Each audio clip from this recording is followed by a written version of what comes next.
فاطمہ پریشان ہے۔ جناب رسول خدا گھر میں تشریف لائے، آنکھیں بند کیے، جناب خدیجہ الکبریٰ کو دیکھا۔ ایسا معلوم ہوتا ہے جیسے کوئی چادر ہے، یعنی آپ کا جسم اتنا کمزور ہو چکا تھا۔ درد ہے، کروٹ لیتی ہیں لیکن کراہٹ کے ساتھ۔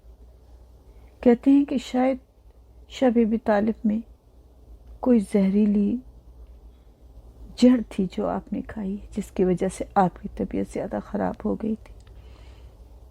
جناب رسول خدا نزدیک گئے، سرہانے بیٹھے، آہستہ سے آپ کا سر اٹھا کے اپنی گود میں رکھا، آواز دے کے کہا، خدیجہ،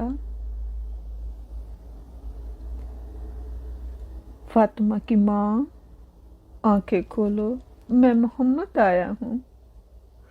آپ کی آنکھوں سے آنسو جناب خدیجہ کے چہرے پہ گرے۔ آپ نے آنکھیں کھولی، جناب رسول خدا کو دیکھا اور فرمایا، یا رسول اللہ، آپ کیسے اس طرح سے نہ روئیں، مجھے تھوڑا سا اٹھا کر بٹھائیں۔ آپ اتنی کمزور ہو گئی تھی کہ آپ سے اٹھا بھی نہیں جاتا تھا۔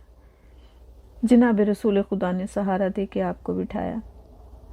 آپ نے فرمایا، یا رسول اللہ، مجھ سے اگر کوئی آپ کی خدمت میں کوتاہی ہو گئی ہو، کوئی کمی رہ گئی ہو تو مجھے معاف کر دے۔ جناب رسول خدا نے جناب خدیجہ کے دونوں کمزور ہاتھوں کو اپنے ہاتھوں میں پکڑا اور کہا، خدیجہ، خداوند کریم نے ایک نعمت تھی جو آپ کی صورت میں مجھے عطا کی۔ آپ نے میری بڑی خدمت کی ہے، اور خداوند کریم بھی، میں آپ کا شکریہ ادا کرتا ہوں۔